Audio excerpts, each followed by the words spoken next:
back to In the Wake of Hate. This is episode 2. We are back with Michael Ruskin, author of The Vow, Love Story and the Holocaust, to continue our conversation. Welcome back, Michael. Thank you, Sandra. Great to be here. Great seeing you live. You as well. So I know the last time we talked a bit about what it's like to be a second generation Holocaust survivor, and we touched a lot on some topics about childhood and college. Is there anything that you kind of took away that some thoughts you want to share this time before we get started? Yeah, I'm glad you asked the question. I was thinking about that this morning, and I was thinking about what great lessons I've learned from my parents.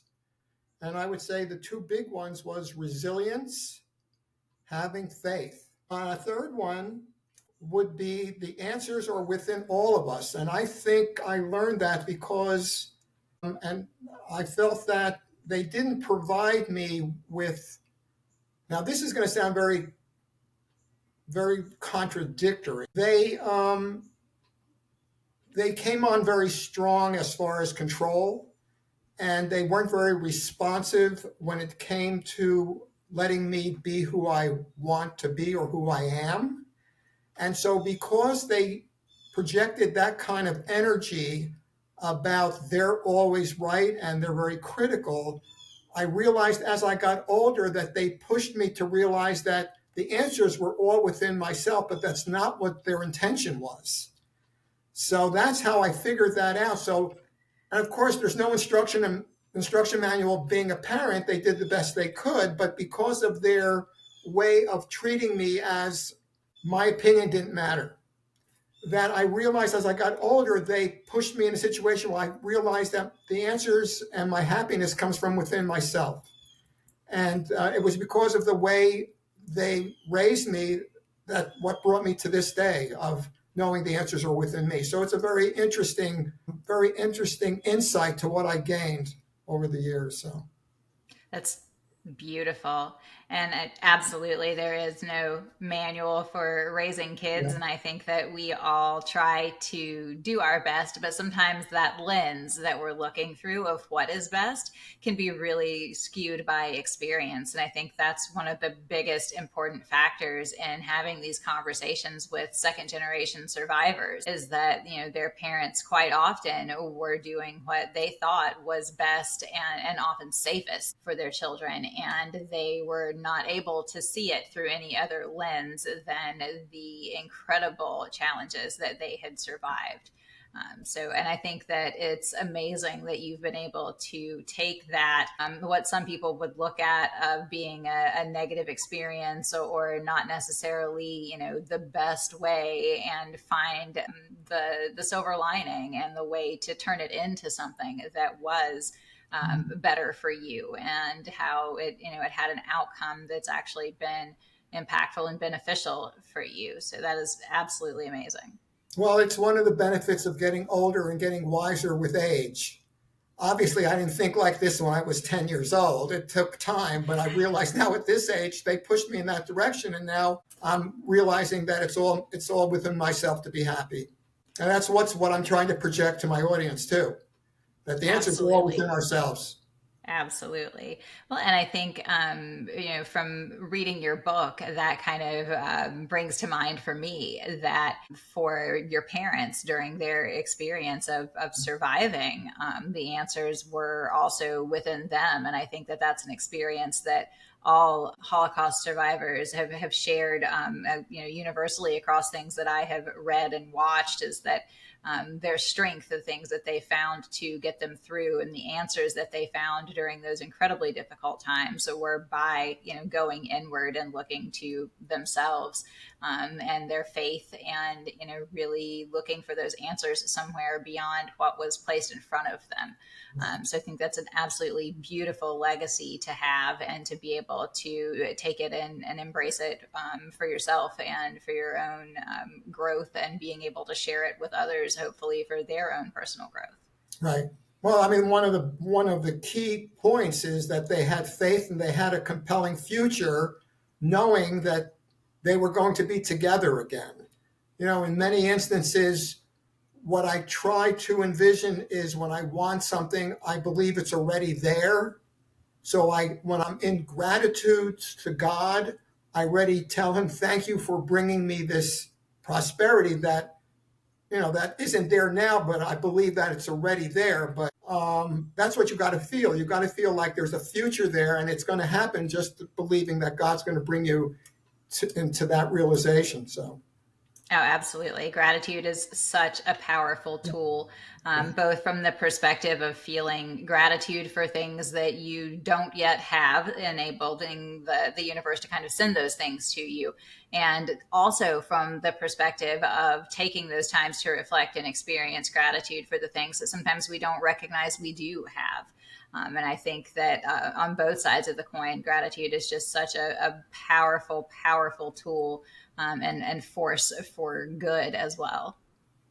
Yeah, what's really interesting too, Sandra, is that I find as I'm reading on my Facebook groups, children of Holocaust survivors have a real deep appreciation for spirituality, believing in God, and it really connects us, because we believe that God brought us to a right place to be here now, and that we are learning a lot from the experiences our parents had, and we are conveying the knowledge we're getting from what they went through to others who obviously didn't feel that impact, because a lot of people on my Facebook group are also just people who are supporters and just want to know more about us, the children of Holocaust survivors, and our parents.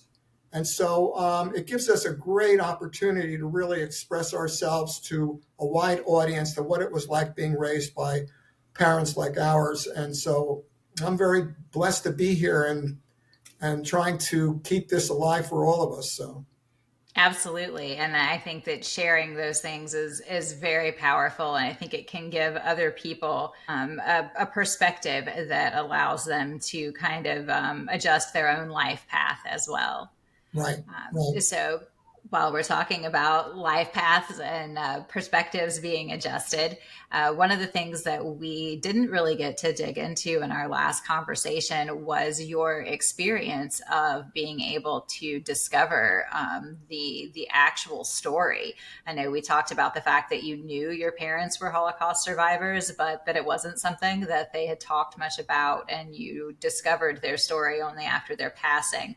And I would really love to hear kind of how that journey was for you of really learning the details and being able to kind of fill in those missing pieces. It's really interesting because just to back up, when my father passed away, and then my brother and I ended up selling the condominium that my parents lived in. And I talk about this in the book that, I went over to the house and I was straightening up the condo for the real estate people to come in to assess the unit.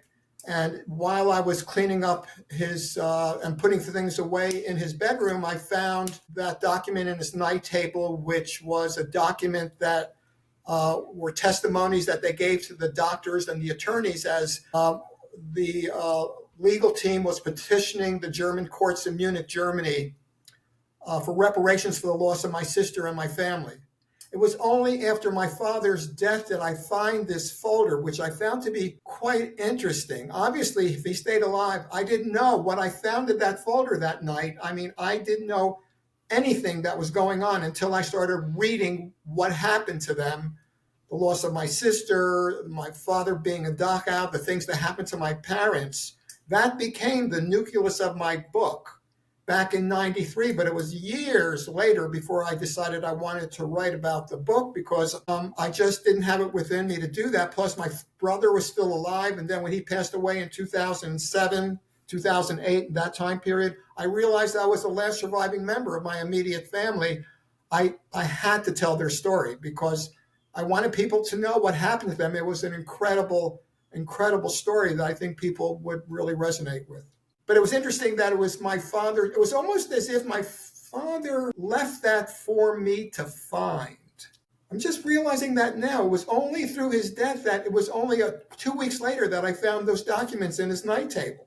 I wonder if it was. I don't know. I get into that whole metaphysical stuff then. So Oh, absolutely. I'm a subscriber too. So, and I think that whether it was left with intent or not by your father, I think it was meant for you to find.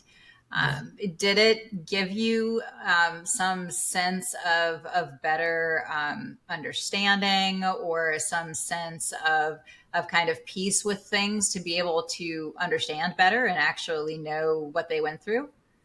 absolutely. But I also, the flip side is I was very disappointed. I guess the word is disappointed that I didn't have the opportunity to appreciate what they had gone through until they were gone. They were such special people for what they had gone through. And if I knew now, what if I knew then what I know now, I would have been much more grateful for the sacrifices they made for both my brother and myself. And that is another reason why I wrote the book, is because I wanted my parents to know how much I loved them through this book. And I know they're on the other side, and I know they're here. And so this is the way I show my love to them, because I never did. I kept saying they come from Europe. I mean, I'm an American kid. They can't understand me. And they're always criticizing me. And so I didn't have, it was like a love hate thing with my mom. It was I felt guilty on one hand. And then I felt I was betraying myself by not allowing me to be me, to keep her happy. It was a lot of confusion. But if I realized then that what they had gone through, I would have understood. And I really didn't ask them a lot of questions. They didn't bring it up. And so now, of course, I know them better when they're gone than when they were alive. And I think that you just touched on another piece here that we can sort of bring forward and be able to share with other people. We've talked just a bit about how, although this is about your parents, story of surviving the Holocaust, that it relates so well to other people having been through trauma that shaped them, and then children of people who have been through these, large scale traumatic events. And I think that what you're touching on there is the importance of that openness and communication, and allowing someone else to have the opportunity to understand where you're coming from and understand what you've been through, and be able to relate to you better. So I think for me, the lesson that I'm hearing there is that whether it be parent-child relationship, or friendship, or anything that you're relating on a close basis with someone else, giving them that opportunity to really understand and be able to empathize and appreciate what you've been through, can enable some better communication, and building a stronger bond, really. Absolutely correct. One thing I learned, the importance of listening, because my parents never listened to me, but I realized how important it is to give people space to talk. And that to me is really important, to listen and to feel there's mutual self-respect. These are the things I didn't get in as a child. Like what happened with my little 6-week-old puppy that was taken away from me when I was like 8 years old, and my father just took the dog away from me. I woke up one morning and the dog was gone, and my father brought him back to the breeder and didn't even tell me about it until the dog wasn't there anymore. I mean, it's those kinds of things that made me realize you need to have respect for people, listen to them, and then try to be sensitive to what they were talking about. Absolutely. Absolutely. And on a related note here, as we're talking about, parenting and the impacts that the things our parents go through have on us as children, I think that something I am very happy with, that I've been sort of watching happen just over my lifetime, is the constant advancement toward parents being more open and communicative with their children, and really seeking to understand how their kids feel. And, I know that's something that I tried to do with my own children, but it's certainly not something I was raised with.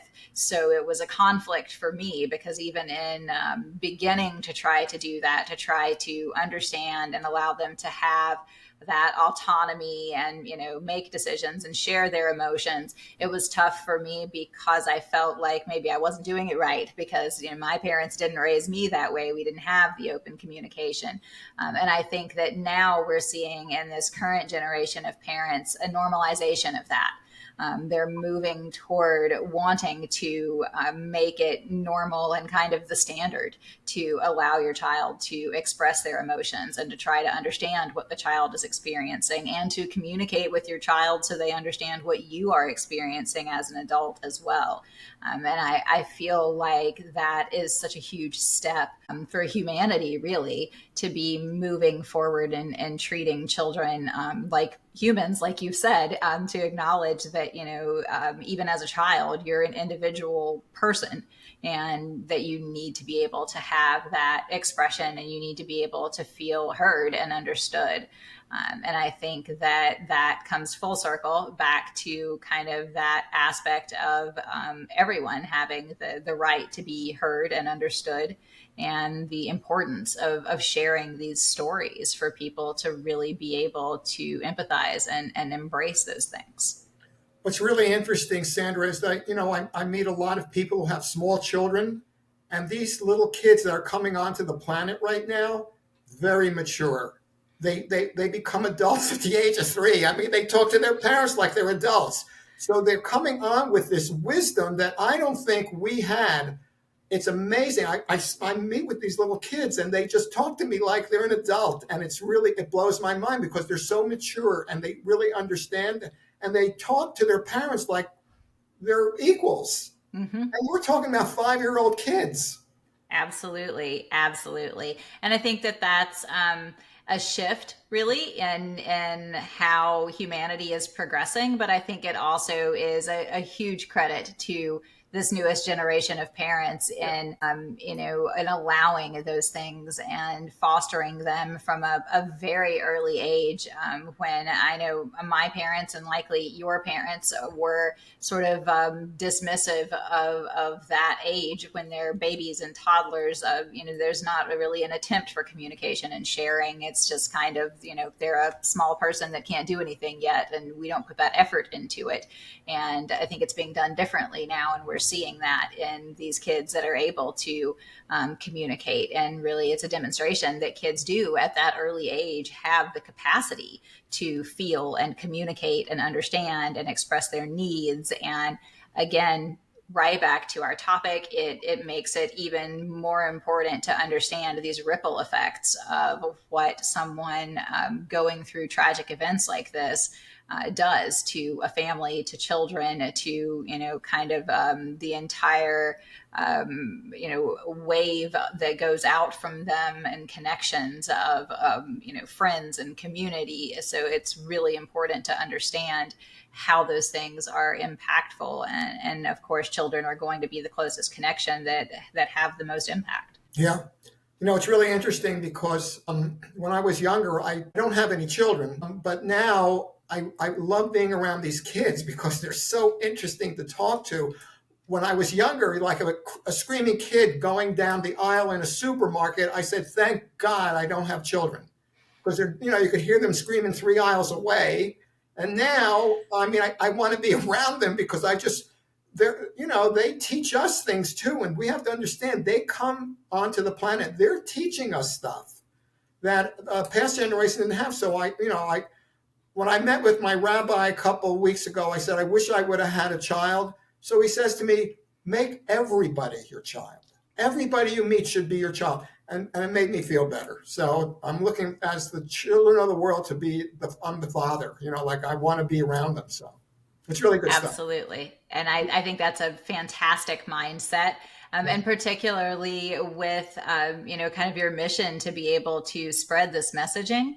I think that having that mindset and wanting to embrace that and communicating these things, even on an age appropriate level with children, of being able to say to them, here are the things that are important and here are the things that you need to pay attention to. And I think it is it's really, really good for kids to have those perspectives come from people other than their parents. And particularly as you get into slightly older ages, I think probably, 8 and up, it starts being really important for those things to come from people other than parents, because kids get into that mindset of not really listening to the things their parents are trying to instill in them. And it can be really impactful to have even a single encounter with someone else who says something that is really meaningful and really sticks with them.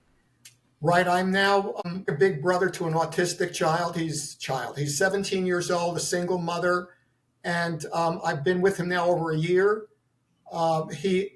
He's absolutely amazing, and he looks at me like, he asks me questions, and sometimes he can be very quiet on the other side. But I think he appreciates the fact when we have conversation, and I give him my insight to things, and he talks to me. He says, "Oh, I agree with you. I agree with you." And he's only like 17, and not having a father image because his mom is single mom. He looks at me as giving him that kind of male energy to give my perspective to what's going on around the world. So it's good stuff.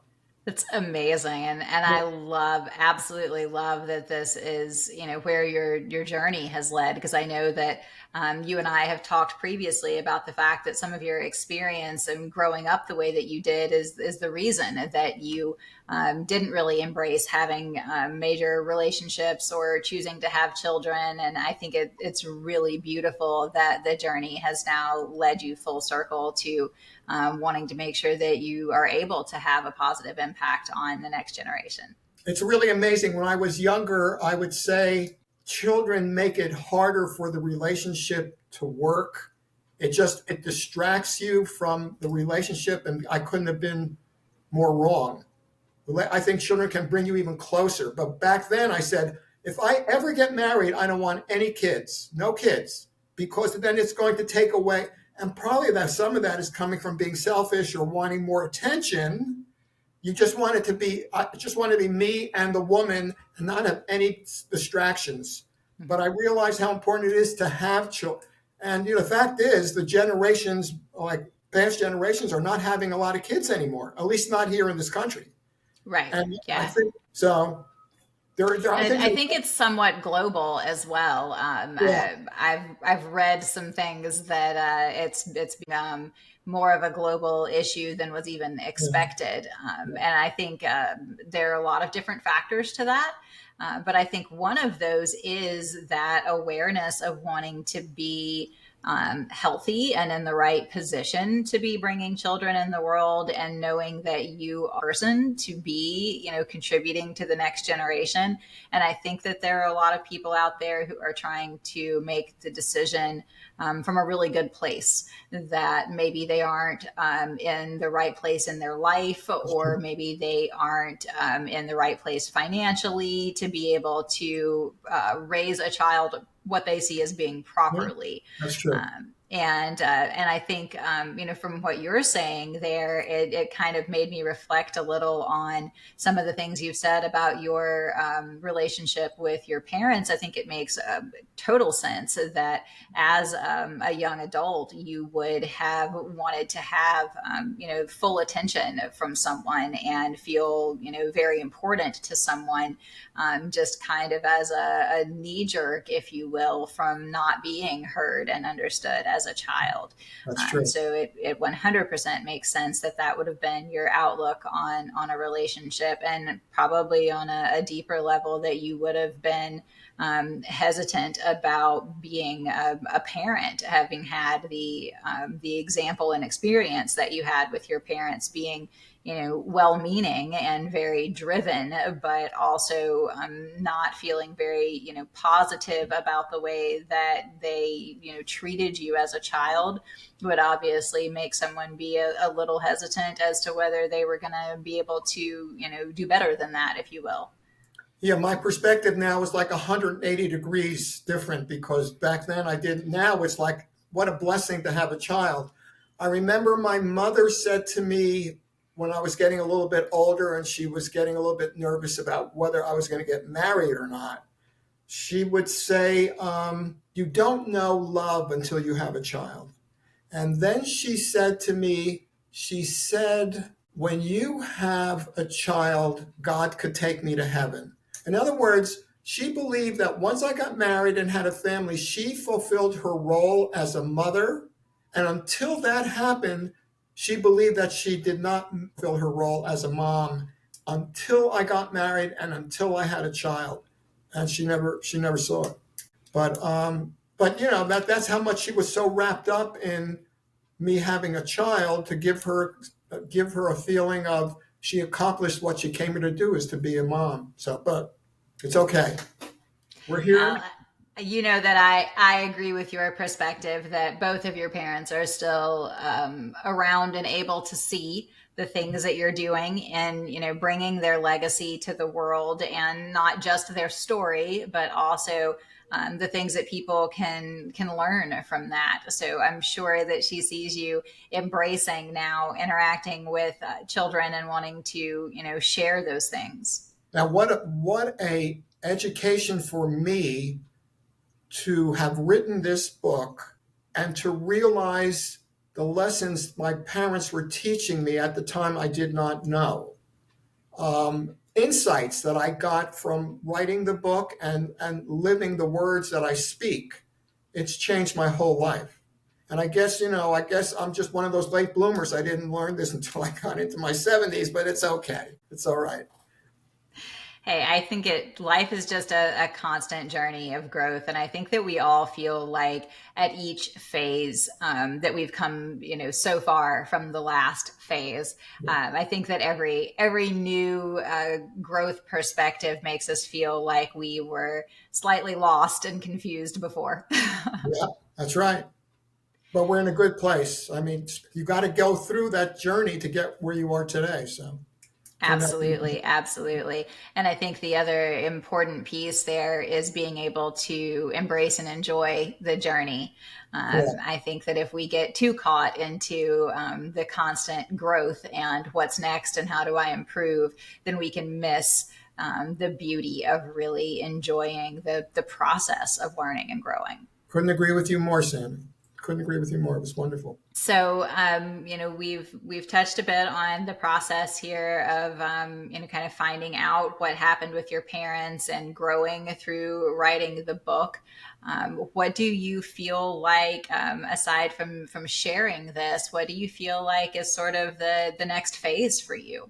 Well, I'm going to continue to connect with the second generation Holocaust survivors. I can't wait to get to know them and their stories. From what I could tell, there's a lot of similarities between what I had gone through to what they had gone through.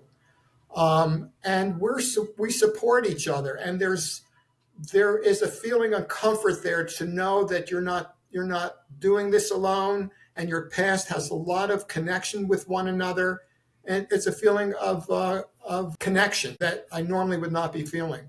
Then I'm thinking about the possibility of writing a second book about the experiences I had growing up, which would be quite interesting because there's a lot of stories obviously people don't know about, but it all stems from the way I was raised. So we'll see what happens. But right now, I'm just really thrilled to have people on my Facebook group that have resonated with my book and who are now members of my group, and we're now interacting that way, and I expect to continue that.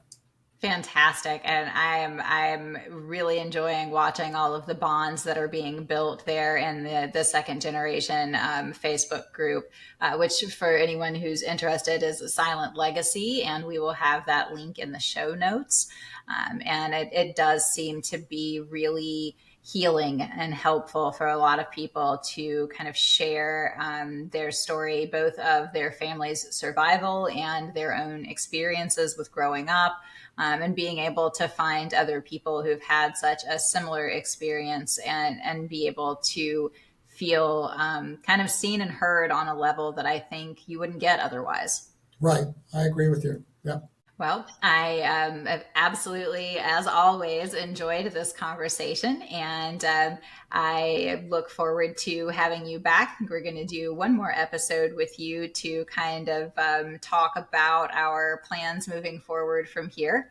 Mm. And so I look forward to having you on again, and I wish you all the best in your endeavors to kind of share all of this with the world.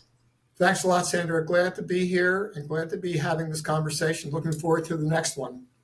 Awesome. And have a wonderful, wonderful rest of your week. You too. Thank you.